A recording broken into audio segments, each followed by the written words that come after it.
سب سے پہلے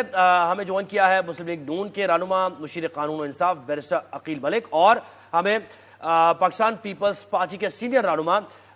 قانون سے بھی ان کی وابستگی بہت زیادہ ہے، سینئر لائر بھی ہے، فاروق ایچ نائک نے بھی ہمیں جوائن کر لیا ہے۔ تو سب سے پہلے ہم سوال کریں گے بیرسٹر عقیل ملک صاحب سے۔ عقیل صاحب، یہ کہیے گا کہ یہ جو نظر ثانی کی اپیل منظور کر کے سپریم کورٹ نے جو ابھی حق دے دیا ہے کہ ممبرز اب ووٹ ڈال سکیں گے، اکثریتی فیصلہ کل عدم قرار دیا، حکومت اس فیصلے کو کیسے دیکھتی ہے؟ سپریم کورٹ نے جو یہ فیصلہ کل عدم قرار دیا اور اب بھی ظاہر ہے اکثریتی فیصلہ ہی آیا ہے یہ 5 ممبر بینچ کا، تو اب حکومت کے لیے ذرا سا آسانی ہو گئی ہے معاملات کو آگے لے کر چلنا؟ بالکل جی، یہ 63A کا جو ریویو تھا یہ 2.5 سال سے پینڈنگ تھا، اور اللہ اللہ کر کے یہ ریویو بھی لگا، اور 63A خود ایک کمپلیٹ پروویژن ہے، اور وہ کمپلیٹ پروویژن واضح طور پہ سیلف ایکسپلانیٹری بھی ہے، اپنے آپ کو اب تشریح وہ خود بھی کرتی ہے کہ جب ووٹ آپ ڈالتے ہیں، چاہے وہ آئینی ترمیم ہو، منی بل ہو، یا ووٹ آف نو کانفیڈنس ہو، یا دیگر پرائم منسٹر کا الیکشن ہو، یا اسپیکر ڈپٹی اسپیکر کا، تو آبویسلی اس کا ایک کمپلیٹ میکینزم دیا گیا ہے، اور یہ پہلے جو فیصلہ آیا تھا اس میں ری رائٹ کیا گیا کانسٹیٹیوشن کو، اور اس میں دوبارہ چیز ایسی ایڈ کی گئی جس کا نہ تو کوئی منطق تھی، نہ آئین اور قانون میں کوئی ایسا کانسیپٹ تھا، اور یہی بات کورٹ میں بھی ڈسکشن ہوئی کہ دنیا کے 150 ممالک جہاں جمہوریت ہے وہاں پہ ظاہری بات ہے کہ کئی بیشتر ممالک میں ایسا کانسیپٹ ہے ہی نہیں، اور یہ ایک فری ول ہوتی ہے، وہ اپنی مرضی سے ڈیسائیڈ کرتے ہیں کہ کہاں انہوں نے ووٹ کرنا ہے، کہاں نہیں کرنا۔ برطانیہ کی مثال دی گئی، امریکہ کی مثال دی گئی، لیکن اس میں کچھ ایسی ڈیموکریسیز ہیں جہاں پہ یہ بالکل 63A والا کلاز ضرور ہے، لیکن اس میں ایک بڑی انٹرسٹنگ بات یہ کہ یہاں پہ تو وہ جو ووٹ کا گناہ ہے اس کو بھی کاؤنٹ نہیں کر رہے، اور ساتھ ہی ڈیفیکشن کلاز کے تھرو جو ہے ڈسکوالیفیکیشن بھی ہو رہی ہے، تو کم از کم ووٹ کا کاؤنٹ ہونا ضروری تھا، اور وہ الحمدللہ اپنی اصل جو پروویژن ہے وہ اپنی اصل حالت میں، اصل شیپ میں واپس جو ہے وہ فاروق ایچ نائک صاحب بھی ہمارے ساتھ ہیں۔ آپ یہ کہیے گا کہ یہ نظر ثانی کی اپیل منظور کر لی ہے اور اب ووٹ کا حق مل گیا ہے، جو شخص اپنی پارٹی پالیسی سے ہٹ کر ووٹ ڈالنا چاہ رہا ہے، ووٹ آف نو کانفیڈنس ہو یا پھر یہ جو ابھی آئینی ترمیم لائی جا رہی ہے، پیپلز پارٹی اس فیصلے کو کیسے دیکھتی ہے؟ پیپلز پارٹی اس فیصلے کو ویلکم کرتی ہے، اور میں سمجھتا ہوں آئین کی روح کے مطابق آج جو فیصلہ آیا ہے، میجورٹی ججمنٹ جو تھی انہوں نے یہ ہولڈ کیا تھا کہ 63A جو ہے اس کے اندر اگر کوئی اپنی پارٹی پارلیمنٹری پارٹی کی انسٹرکشنز کے خلاف ووٹ دے گا تو اس کا ووٹ کاؤنٹ نہیں ہوگا، مگر آرٹیکل 63A کہتا ہے کہ ووٹ تو کاؤنٹ ہوگا، مگر آفس اگر اس کا جو پارلیمنٹری پارٹی کا جو لیڈر ہے وہ یہ بات کرتا ہے، اس نے ہماری بات نہیں مانی ہے، انسٹرکشن نہیں مانی ہے، اس پارٹی ہیڈ جو ہے اس کو شو کاز نوٹس دے گا، تو اس کا جواب ہوگا، اگر اس کا جواب تسلی بخش نہیں ہوگا تو ڈکلیئر کرے گا، اور پھر الیکشن کمیشن آف پاکستان کے پاس مسئلہ چلے جائے گا۔ الیکشن کمیشن آف پاکستان اگر اس کا یہ بات جو ہے پارٹی ہیڈ کی جو جنریشن اس کو مانے گا تو وہ پھر کیا کہتے ہیں آفس، مگر اس کے بعد اس کے پاس سپریم کورٹ جانے کی اپیل کا حق ہے، اس کے بعد سپریم کورٹ جائے گا،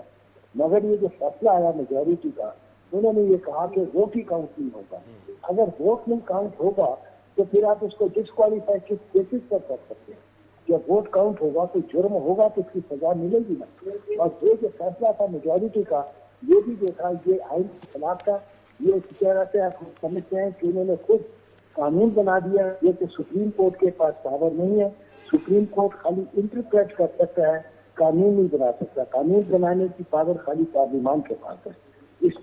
اس آئین کی روح سے، قانون کی روح سے میں سمجھتا ہوں آج کا فیصلہ بالکل ٹھیک ہے۔ بیرسٹر صاحب یہ بتائیے گا کہ کیا اس فیصلے سے فلور کراسنگ کا راستہ نہیں کھل جائے گا، اور اس کی وجہ سے کل کو آپ کو بھی مشکل سامنے آ سکتی ہے؟ نہیں، میں نہیں سمجھتا جی کہ یہ کوئی فلور کراسنگ کا لیجیٹیمائز کرنے کا کوئی طریقہ ہے یا کوئی ایسی بات ہے۔ حکومت قطعاً نہ ہارس ٹریڈنگ کو نہ فلور کراسنگ کو سپورٹ کرتی ہے، لیکن ہاں یہ بات ضرور ہے کہ ایک کم از کم فری ول ہونی چاہیے، ایک انسان کا اپنا ضمیر اور اس کی کانشنس ہونی چاہیے، جس ضمیر اور کانشنس کی آواز کے اوپر یہ پارلیمان کو رائٹ ہونا چاہیے کہ وہ اپنی اگر پارٹی کی لیڈرشپ کے ساتھ متفق نہیں ہیں ان کے فیصلے سے یا ان کی انسٹرکشنز پہ، تو ان کے پاس ایک موقع ہونا چاہیے، اگر اس کے اگرچہ کانسیکوینسز ضرور ہیں جس میں ڈسکوالیفیکیشن یا ڈیفیکشن کے کلاس کے تھرو، لیکن یہ ہے کہ کم از کم یا وہ ایبسٹین کر جائیں، ووٹ نہ کریں انسٹرکشنز کے خلاف جاتے ہوئے، یا وہ اس کے فور یا اگینسٹ میں سے جو بھی ووٹ ہے وہ اس طرح کر دیں، تو اس کی کانسیکوینسز تو ہیں، اس کے خمیازہ تو ان کو بھگتنا پڑے گا ڈسکوالیفیکیشن کے تھرو، لیکن یہ ہے کہ کم از کم ان کا ضمیر، ان کی کانشنس جو ہے وہ کلیئر ہوگی۔ بالکل فاروق صاحب، آپ سے بھی اگر ہم یہی سوال کریں، جس طرح بیرسٹر صاحب نے کہا کہ کانسیکوینسز ہوں گے، تو کیا یہ فلور کراسنگ سے آپ پہ فرق نہیں پڑے گا، آپ کی پارٹی پہ ڈیسیجن میکنگ میں؟ دیکھیں، جہاں تک فلور کراسنگ کا تعلق ہے، دنیا کے کسی بھی کیا کہتے ہیں جتنی بھی اسٹیبلش ڈیموکریسیز ہیں، ویسٹرن ڈیموکریسی، یو کے ہوا، کینیڈا ہوا، آسٹریلیا ہوا، ادھر ہر جگہ پر، ساؤتھ افریقہ ہوا، نیوزی لینڈ ہوا، ہر جگہ پر فلور کراسنگ کی اجازت دی جاتی ہے۔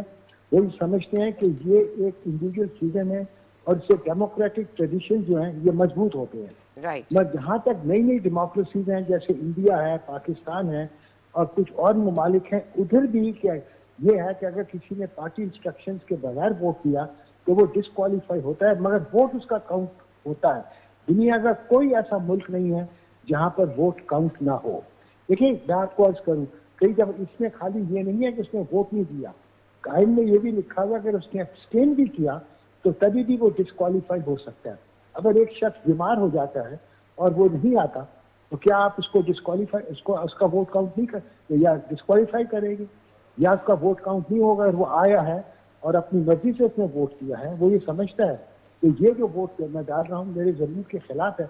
تو وہ آپ اس کو ڈسکوالیفائی تو کر سکتے ہیں۔ مگر یہ ضروری نہیں کہ ہر جب لفظ ہاؤس ٹریڈنگ ہے، اس کا مطلب ہے تمام پارلیمان جو ہے، جو ان کے ممبر جو ہیں، وہ کیا کہتے ہیں ضمیر نہیں رکھتے اور وہ ہاؤس ٹریڈنگ پر بلیو کرتے ہیں۔ میں سمجھتا ہوں یہ بہت پریزمپٹو کہتے ہیں۔ اچھا فاروق صاحب، یہ بھی کہیے گا کہ چارٹر آف ڈیموکریسی جو آپ اور نون لیگ نے سائن کیا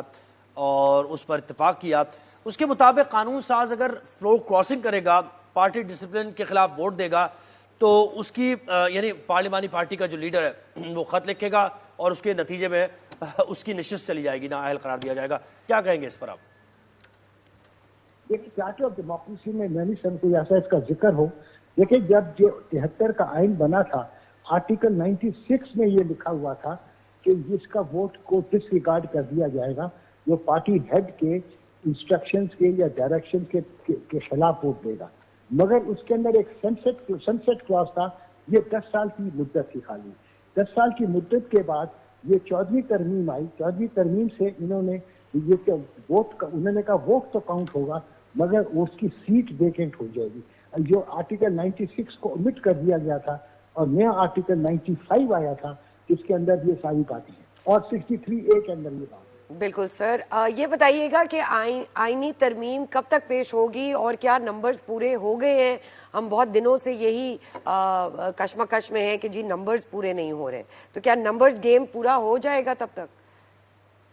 تو اس کے بارے میں کچھ نہیں کہہ سکتا آپ کو، یہ تو پارٹی لیڈرز ہیں، حکومت وقت ہے، وہی بتا سکتے ہیں۔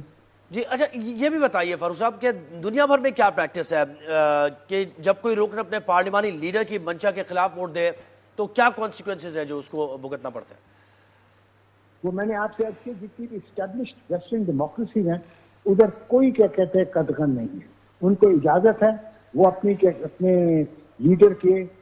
خلاف، مرضی کے خلاف ووٹ دے۔ آپ کو یاد ہوگا 2003 کے اندر ٹونی بلیئر نے عراق پر جو وار سٹارٹ کی تھی، اس پر اپوزیشن نے بھی اس کو ووٹ دیا تھا، جس کی وجہ سے انہوں نے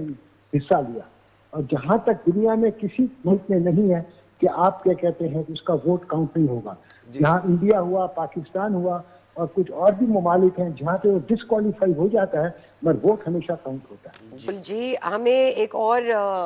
بہت شکریہ فاروق اشتیاق صاحب، پاکستان پیپلز پارٹی کے سینئر رہنما ہمارے ساتھ تھے، قانونی پہلو سے متعلق ہمیں انلائٹن کر رہے تھے۔ رہنما نون لیگ مشیر قانون انصاف بیرسٹر عقیل نے بھی ہمیں جوائن کیا، ان کا بھی شکریہ۔